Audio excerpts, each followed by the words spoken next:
Do you ever feel like your brain has too many open tabs? On one side, you want to learn to code, and on another, you want to start a YouTube channel.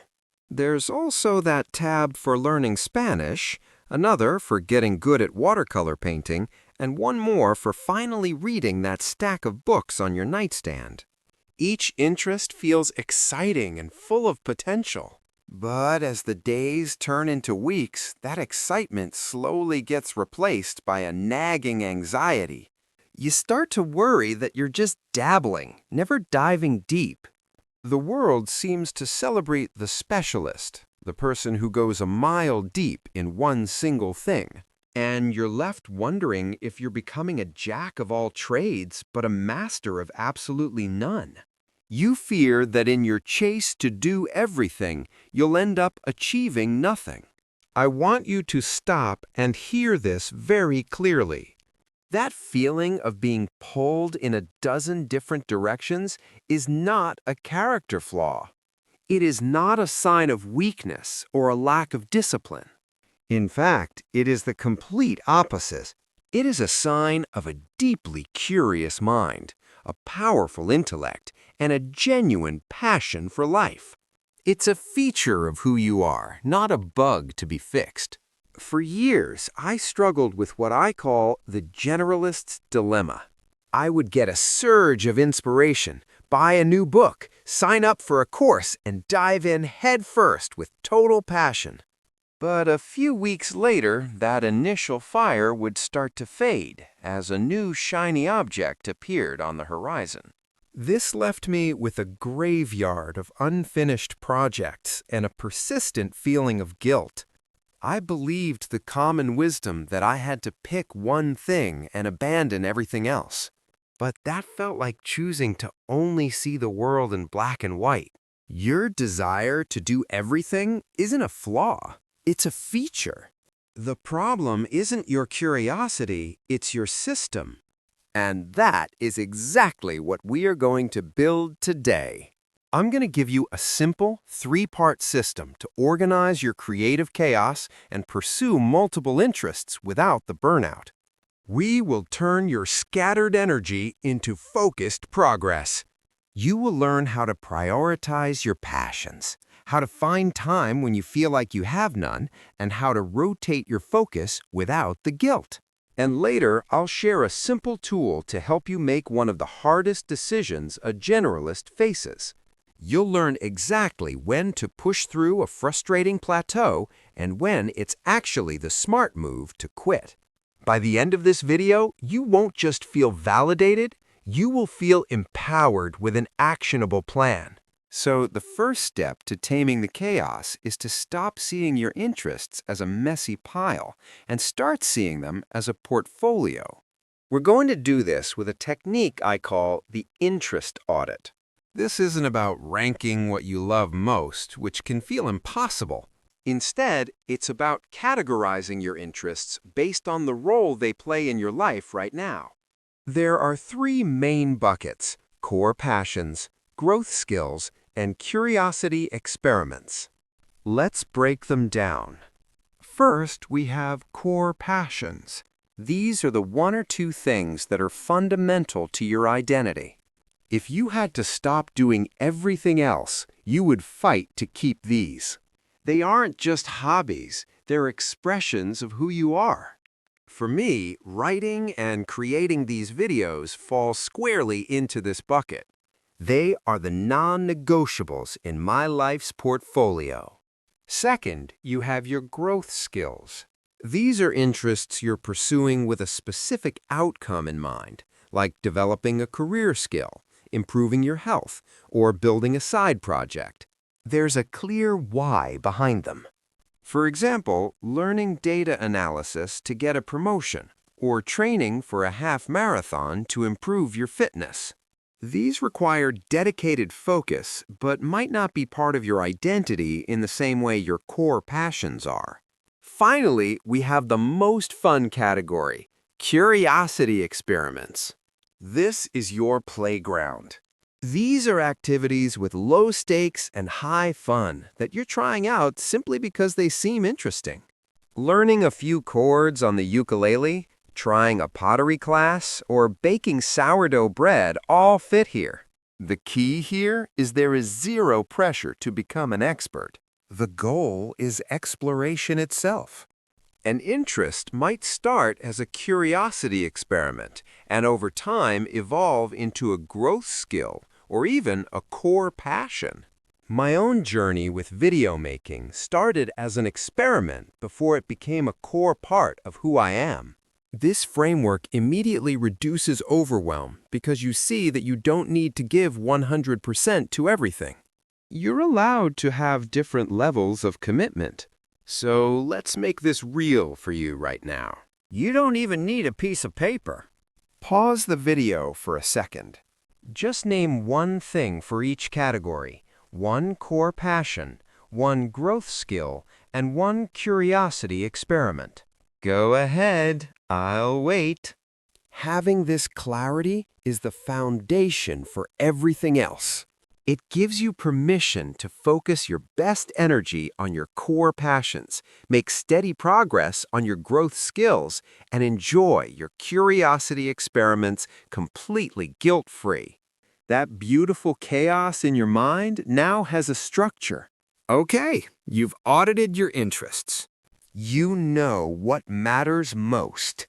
Now let's dismantle the biggest excuse holding you and me back, the myth that you don't have time.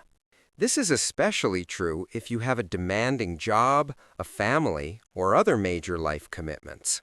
It can feel like your schedule is a solid block of concrete with no room for anything new. Now, for the biggest objection I hear is, I don't have time. This next technique, which I call time stacking, is designed specifically for that, and it doesn't require finding a single extra minute in your schedule. The core idea is simple. Don't try to add to your schedule, learn to stack on your routine. Time stacking is the art of pairing a passive or low-focus interest with an existing, often mundane, routine. You're taking dead time and making it productive. Think about all the moments in your day that don't require your full mental attention. Your commute to work, washing the dishes, folding laundry, going for a walk, or even your lunch break. These are perfect opportunities for stacking. This method is especially powerful for curiosity experiments and some growth skills that can be learned through listening or watching. For example, let's say one of your curiosity experiments is to learn about ancient history. Instead of trying to find an hour to sit down and read a dense book, you could stack a history podcast onto your daily commute. 30 minutes driving to work and 30 minutes back becomes an hour of learning every single day. That's 5 hours a week or over 250 hours a year without adding anything to your calendar. Want to learn a new language? Stack a language learning app like Duolingo or Pimsleur onto the time you spend waiting for your coffee to brew. Or listen to a foreign language news podcast while you're at the gym. I personally used this exact method to learn the fundamentals of digital marketing. While I was doing mindless data entry at a previous job, I had marketing podcasts playing in my ears for hours every day. It felt like I was getting a free education while getting paid. The key is to identify the mindless tasks in your life and pair them with mindful consumption of knowledge. This isn't about multitasking on important work. You can't effectively stack writing a report with learning to code. It's about redeeming time that would otherwise be lost. This reframes chores and commutes from things you have to do into opportunities you get to use. It's a complete mindset shift that unlocks hours you never knew you had. But even with the interest audit and time stacking, you can't do everything at once. Your core passions and growth skills often require dedicated, focused time, which is finite. This is where so many of us get stuck, trying to juggle 2 or 3 major pursuits simultaneously and making frustratingly slow progress on all of them. The solution isn't to work harder, it's to adopt what I call the seasons mindset. Think of your life and your focus not in terms of days or weeks, but in seasons. Just like in nature, you can have a season for planting, a season for growth, and a season for harvest. You can have a season of intense focus on one growth skill, followed by a season dedicated to a core passion project. For 3 months, for example, you might decide it's your coding season. During this time, you dedicate your primary focus blocks to a coding boot camp or building a specific app. Your other interests don't disappear, they just move into a maintenance mode.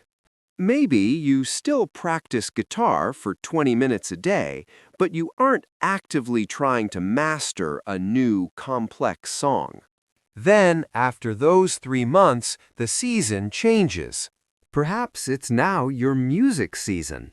You shift your main focus to writing an album or practicing for a performance, while your coding skill goes into maintenance mode.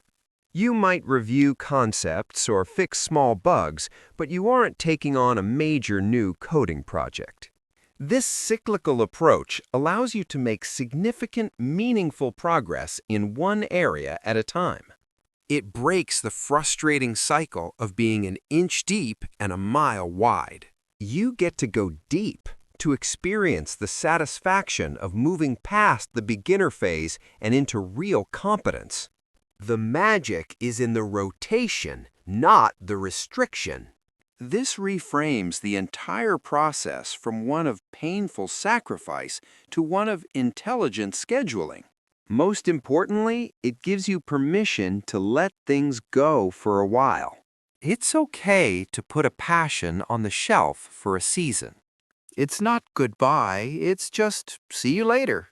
This long-term perspective is the secret to a sustainable, well-rounded life. If you believe in building a life of variety and skill, not restriction, consider subscribing. We're a community of curious minds dedicated to living a rich, expansive life. But this brings us to the most difficult question that most productivity advice ignores. What happens when you're in the middle of a season and you hate it? You're not making progress, the passion is gone, and every moment feels like a chore. How do you know if you should persevere through the struggle or strategically pivot to something else? Now, I'm not going to show you a complex, scary-looking graph from a business book. We're going to draw something you can sketch on a napkin to decide the fate of your projects. We're taught to finish what we start. I'm telling you that strategic quitting is one of the most powerful skills you can learn. This is the Persevere versus Pivot framework. It's a simple matrix with 2 axes. On the vertical axis, you have your passion level from low to high. This is your internal motivation, your fire in the belly for the interest. On the horizontal axis, you have progress and feedback, also from low to high. This is the external validation, the results you can see and measure. This creates 4 quadrants, and each one gives you a clear strategy. Think of one interest you're struggling with right now. As I explain the 4 quadrants, decide where it fits. This will give you your answer. Quadrant 1, top right, is high passion and high progress. This is the dream zone. The strategy here is simple. Persevere and double down. You love it, and it's working. Quadrant 2, bottom right, is low passion but high progress. This is the zone of golden handcuffs. You're good at it, but you don't enjoy it. The strategy here is to delegate, automate, or systemize it. Find a way to get the results without spending your own emotional energy on it. Quadrant 3, top left, is the trickiest. High passion but low progress. You love the idea of it, but you're stuck in the mud. The strategy here is to reevaluate. You need to diagnose the problem. Is it your strategy, your tools, your expectations, or do you need a mentor? Don't quit yet.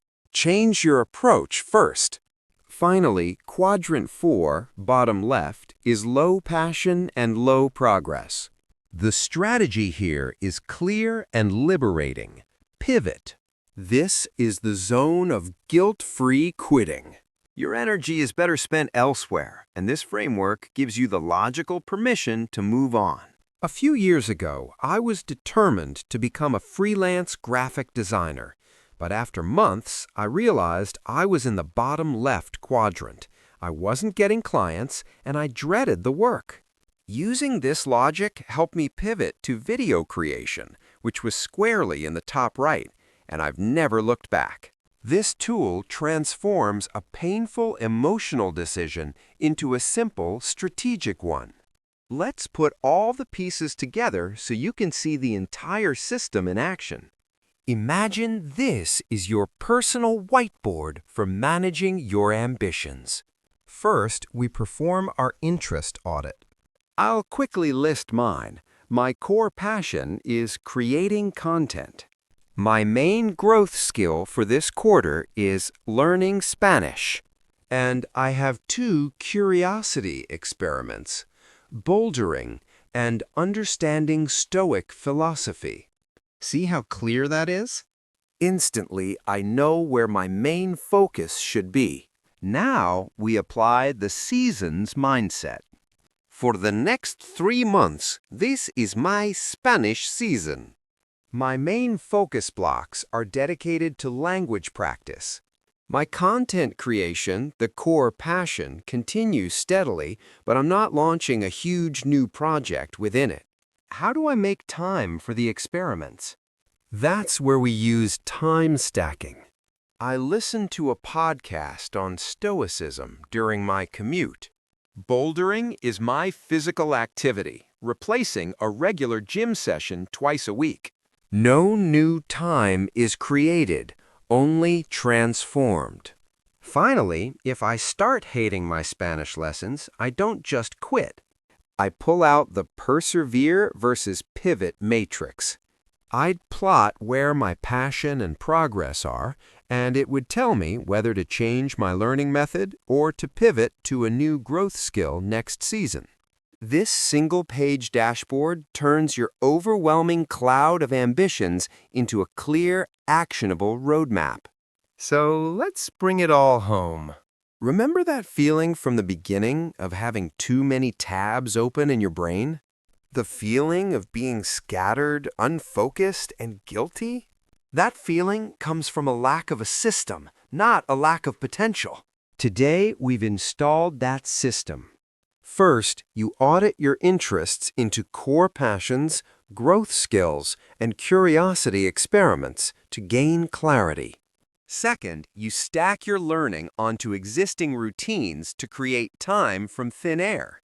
Third, you rotate your focus through seasons to make deep, meaningful progress without burnout.